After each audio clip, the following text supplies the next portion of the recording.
Bonjour et bienvenue dans ce nouvel épisode de Biologos, où il va être question du noyau, de l'ADN et de la façon dont ce dernier est traduit.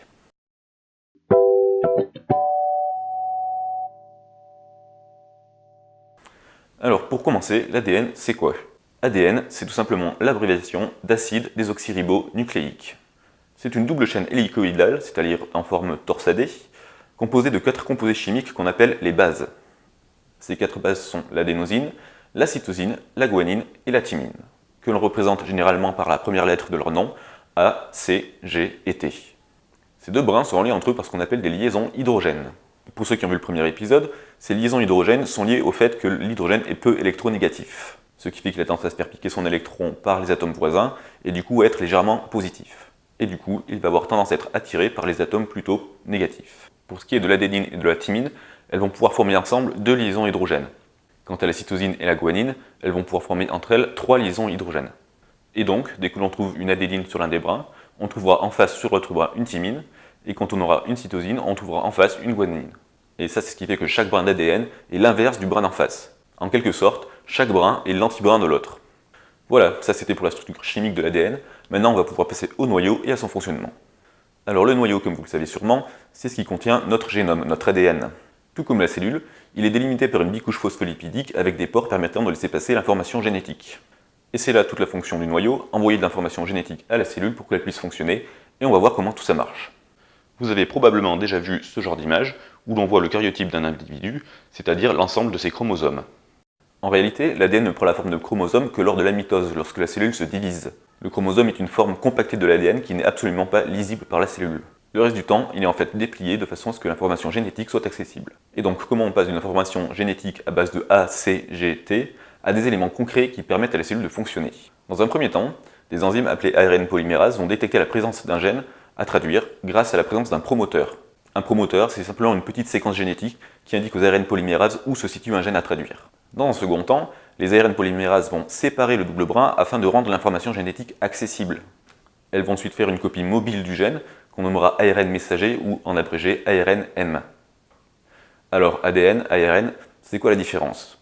Eh bien là où ADN veut dire acide désoxyribonucléique, ARN ça veut dire acide ribonucléique. C'est juste qu'il y a une légère différence au niveau de la structure chimique des bases, mais ça ne change absolument rien au contenu génétique. Enfin si, il y a quand même une légère différence, c'est que dans l'ARN, la base T, la thymine, va être remplacée par la base U, uracile. On aura donc une information génétique à base de ACGU à la place de ACGT. Alors une fois l'ARN-M synthétisé, qui je le rappelle est une copie mobile du gène, l'ARN-M va pouvoir sortir de la cellule et être traduit par des complexes protéiques qu'on appelle des ribosomes.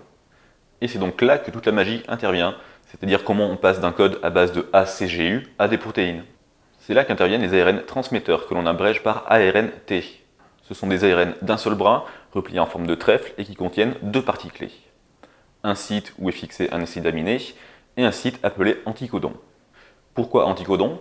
Tout simplement parce que l'ARN messager va être lu à partir de codons, qui sont des suites de 3 bases. Et donc des suites de bases comme AGU, CGU ou CUG vont être autant de codons possibles. Et du coup chaque codon a son anticodon avec l'acide aminé qui lui est associé. Si on prend ce tableau de correspondance codon-anticodon, on va voir que le codon UUU va correspondre à la phénylalanine, ou encore le codon UGC correspond à la cystéine. On remarque également qu'on a une possibilité de 64 codons pour 22 acides aminés, ce qui fait que pour un acide aminé, il peut y avoir plusieurs codons lui correspondant.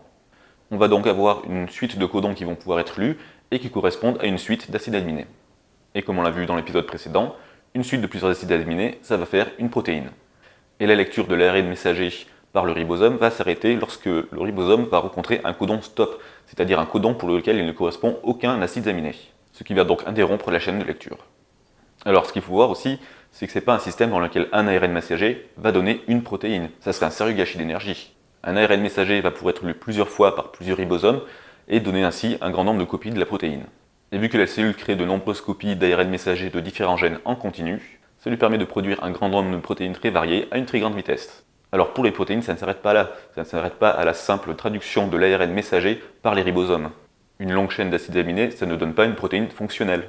Déjà, rien que du fait de sa composition, cette longue chaîne d'acides aminés va pouvoir se replier sur elle-même et prendre une certaine forme.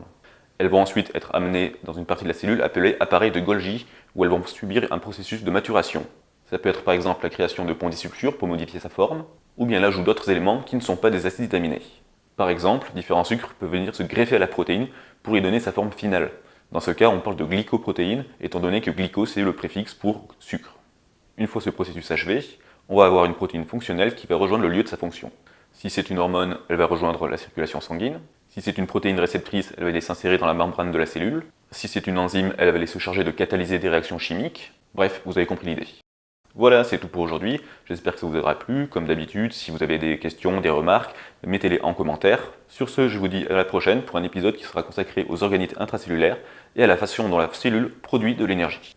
Ciao!